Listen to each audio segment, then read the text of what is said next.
You're already married, aren't you? Going back to your parents' house is just too soft. If you go back, don't ever come back to this house again.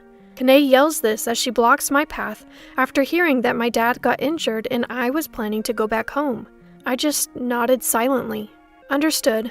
I won't come back, so I'll go home to my parents. My name is Jessie. Louis, my husband, and I have been together since middle school, and we ended up marrying each other. We've only had eyes for each other since our first love. Both our parents were thrilled with how well we got along, and it helped that they were friends since we're from the same hometown. The reason we moved into Louis' family's house after getting married was because they had a spacious home with extra rooms. We got married right after college and had been saving money appropriately for our age. But both sets of parents told us it would be fine to live together until we saved up some more money. So we ended up living in Louis' family home where a room was waiting for us. Both Louis and I were exhausted from adjusting to our new lives when we started our first jobs. We felt grateful that we could live with his family. My in-laws treated me like their own daughter, and there was absolutely no issue in mine and Louis' married life. That is, until Lyra came back home. Lyra is Louis' older sister, 2 years his senior. She had been mean to me ever since I started dating Louis in middle school. She said things like I wasn't good enough for him, or that he had poor taste. Louis always defended me and wondered why Lyra would say such things. Lyra worked for a company that required her to relocate, and she moved to the city shortly after starting her job. One of the reasons I agreed to move into Louis' family home was because Lyra wasn't there. Another reason I agreed to live in Louis' family home was because Lyra wasn't around. If Lyra had still been living there, I would have flat out refused to move in. However, as fate would have it, Lyra was reassigned to our hometown. When I shared my concerns with Louis, he said, "Lyra is an adult now. She won't say anything weird." True, the times Lyra bullied me were back in high school. After she went to college, she rarely came home, and we stopped running into each other even when I visited the family home. At our wedding, although she didn't speak to me, I remember seeing Lyra crying. It made me think maybe we could get along, but that was a big mistake. After returning home, Lyra acted normally toward me in front of Louis and his parents. I thought maybe she had matured and her edginess was gone. But then, one day when I luckily had some time off, I was enjoying a book in my room. Lyra, who also happened to be off that day, walked into my and Louis' room without knocking. "Hey, how long are you gonna laze around? Could you hurry up and make some food? I'm hungry." Lyra wore a look she'd never show in front of Louis or his parents. Taken aback by Lyra's eyes, filled with what seemed like hatred, I put down my book and said, "All right, let's make some food," and headed to the kitchen. Drinking in the middle of the day, Lyra acted as though I should naturally be the one cooking. She'd never acted this way when Louis and his parents were around. Feeling deceived, wondering if she'd been hiding her true self all this time, I quickly made lunch. Lyra took one bite, then stood up with her plate. "There's no way I can eat something this terrible. Jessie, why did you even marry Louis? He really doesn't know how to pick 'em. Poor guy." Glaring at me, Lyra took her plate straight to the trash. She threw away the food I had made right in front of me. "Go buy some alcohol. After eating your awful cooking, it feels like my tongue is rotting. I want to disinfect it with alcohol, so go get some, now." I was pretty steamed, but I had planned on going shopping anyway, so I got her some alcohol. To spite her, I bought non-alcoholic beer. Lyra was furious. I retorted, "Don't treat me like a minion," which escalated into an argument. Still mad, Lyra retreated to her room. When Louis came home, she instantly switched back to her gentle demeanor, a quick change that sent shivers down my spine. That night, I discussed Lyra with Louis, but for some reason, his attitude was cold. Lately, every time he looks at me, his expression is complicated. We used to always share the double bed, but now he's sometimes sleeping on the living room couch. When I asked why, he said, "Just couldn't sleep, so I stayed in the living room." I've been wondering what's going on ever since. I was saddened by his sudden coldness. When Louis said, "Instead of blaming Lyra, don't you think you have some things to reflect on yourself?" I couldn't help but tear up. Since middle school, Louis has always been kind to me, and yet I've been troubled lately by his sudden coldness. Being mistreated by Lyra, and now feeling this coldness from Louis, felt like salt being rubbed into an emotional wound. I couldn't help but cry. Louis looked surprised, but he didn't comfort me. Seeming perplexed, he paced around for a bit before sitting down next to me, who was sitting on the bed with a determined look on his face. There's something I've been meaning to ask, but haven't. What is it? Are you having an affair? I was so surprised by the sudden mention of affair that my tears stopped. I swear my heart has never strayed from Louis. Shaking my head, I say, "No, I'm not. Why would you ask something like that?" Louis then shows me a picture on his phone. The picture shows me talking to a man who has his hand on my shoulder. Both the man and I are smiling, but this is by no means a photo of infidelity. "You're mistaken. Look closely. Yeah, he's put on some weight, but that's Andy, our classmate. Don't you remember him? He was on the baseball team. This was taken when we bumped into each other after so long, and he said, 'You look well,' and patted my shoulder." Louis zooms in on the photo and says, "Really? Andy?" with a skeptical look. Frowning and looking closely at the man's face, Louis asks, "Is that really Andy? Andy is getting married soon. There's no way I'd have an affair. Why would you even suspect that?" "Well, Lyra sent me this picture saying you were cheating. She also said she saw you coming home late with Andy recently. And then she sent me this photo." "Why would you believe Lyra over me? Is that why you've been cold to me?" "Sorry, you have been coming home late and I was worried. I've become a senior at work too, so sometimes I come home late because I'm teaching my colleagues." "I see. Oh, thank goodness. I'm really sorry." Louis breathes a sigh of relief. Slightly tapping his back as a little payback for doubting me, I say, "Geez." Louis says, "Sorry," and apologizes again. From then on, Louis changed his attitude and started treating me kindly like he used to.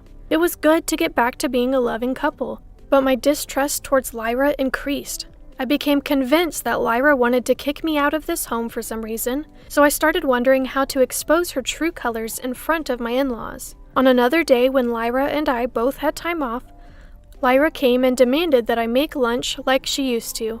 "Why can't you be considerate? Do you know what time it is? Hurry up and make lunch," she says, but it's only 10 a.m. It feels too early for lunch to me. "Lyra, you could make something if you want. You cook on your days off, don't you?" "What? Cooking is a wife's job, isn't it? I only do chores to keep the family harmony, you know." Just as I'm getting frustrated with Lyra urging me to cook, my phone rings. Ignoring Lyra, who's been drinking since the morning, I answer the call. My mom's voice comes through, sounding urgent. "Jesse? Oh, thank goodness you picked up. Your dad's in trouble. He tripped at the front door and seems to have hurt his ankle." I can tell from my mom's voice she's really flustered, and I sense this is an emergency for my parents. "I'm coming right now, just wait," I say as I hang up the phone and start to get ready. Lyra, who told me to cook, now looks annoyed as she sees me getting ready to go out and says, "What are you doing?" "It looks like my dad got injured, so I'm going to my parents' house." "What? You're married now, aren't you? Going back to your parents' house is too lenient. If you're going home, don't bother coming back here." I couldn't take it anymore, standing in front of Lyra who was blocking my way out. Why do I have to deal with this kind of spiteful attitude? I was absolutely fed up with being treated so unfairly by Lyra. "Fine, I won't come back. I'll go to my parents' house," I state calmly, and Lyra steps aside with a pleased expression. "Don't ever come back." Lyra cheerfully sees me off at the door, her alcohol stench unbearable. Rushing back home, I found my dad's ankle was severely bruised. Mom was visibly panicked, so I drove him to the hospital where they confirmed it was a severe sprain. Due to the condition, my dad had no choice but to use crutches, so I decided to stay with my parents for a while. I thought this was a good opportunity, especially since Lyra had told me not to come back. I informed Louis and my in-laws over the phone about my dad's injury and my strained relationship with Lyra, letting them know that I'd be staying at my parents' home for a while. My in-laws said they would talk some sense into Lyra. Louis then said, "Well, I'll come live at your family's home too." My parents get along well with Louis, so they were pleased, albeit a bit apologetic for the inconvenience. I received a text from Lyra saying, "Why would you tell my parents? Aren't you embarrassed to tattle like a child?" I just read it and ignored it. It seems Louis got a text from Lyra saying, "Aren't you coming back? Living at Jesse's family home must be tough." Louis responded, "I'll go where Jesse is," and we didn't hear from Lyra after that. My dad's recovery was slower than expected. He spent about 3 months on crutches and in a wheelchair. My dad seemed both grateful and happy for Louis's various help around the house. Just when I was feeling grateful for being married to Louis, Lyra sent a shocking message my way. I'm bringing my boyfriend over. Since you're technically my sister-in-law, you have permission to come home for just one day. Be polite and greet him properly. Don't say anything unnecessary." I felt repulsed by the selfishness of her text, but the message Lyra sent to Louis was even more off-putting. Her message said, "My boyfriend is coming to greet the family, so come home, Louis. I might be getting married, but you'll always be important to me." Louis commented, "Lyra's texts are always so poetic, aren't they?" But thanks to my woman's intuition, I had a good idea of how Lyra really felt about Louis. To protect Louis and our marriage, I decided to turn this meeting into a stage for my revenge, regardless of how Lyra's boyfriend might feel. After being allowed to return to my in-laws' house after a long time, I received multiple apologies from them. They told me Lyra was going to pick up her boyfriend and that they'd make sure she apologized to me afterwards. "Oh, it's fine as long as Lyra stops being malicious. That's all I really want," I replied with a genuine smile. Plus, I'm sure that after my revenge, Lyra won't dare to be nasty to me anymore. The man Lyra brought with her seemed serious enough, but what shocked Louis and my in-laws the most was how much he looked like Louis. From the aura to the facial features, they were identical, leaving my in-laws exchanging surprised glances. It was clear that Lyra's boyfriend also noticed the resemblance. As he stood there in surprise, Lyra cheerfully said, come on in, come on in." Louis whispered to me, "Isn't that guy way too similar to me?" "I told you so, didn't I?" was my reply. I had let Louis know beforehand that I was planning some revenge. Louis had told me I didn't have to go that far, but when I explained my reasons, he seemed torn between believing me or not. However, after seeing the guy's face, Louis seemed to finally understand why I felt the need for revenge.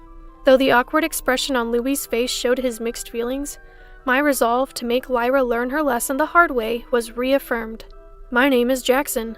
I'm considering marriage with Lyra. Nice to meet you all." My in-laws welcomed Jackson's polite introduction with smiles. Lyra seemed really happy and started downing drinks like there's no tomorrow. Jackson, who had seemed a little tense, started to relax more, thanks to my in-laws' warm demeanor. As we all were engaged in light conversation, a tipsy Lyra rested her head on Louis' shoulder, not Jackson's. This is fun. Louis, you must be feeling lonely, huh, knowing that I'm getting married?" "No, not at all. You know, Jackson here looks just like Louis. That's why I thought about getting married." The resemblance between Jackson's face and Louis' had been the elephant in the room, something nobody had mentioned until now. But Lyra, probably due to being intoxicated, not only brought it up, but also revealed that it was her reason for considering marriage. The atmosphere changes immediately as Lyra's words turn my in-laws' faces pale. Lyra, realizing she may have said too much, tries to laugh it off. "Just kidding!" But I didn't let this opportunity slip away. "Lyra, you can't be serious." Before my father-in-law can say anything more, I interrupt. I can't bear to let this sad tale come from my in-laws' mouths, and more importantly, I need Lyra to realize that Louis is my husband, not just a family friend. "Jackson, did you know?" I hate to spill family secrets, but Lyra and Louis are not actually blood related. My in-laws had children from previous marriages and then got remarried. "What?" He looks at Lyra in surprise.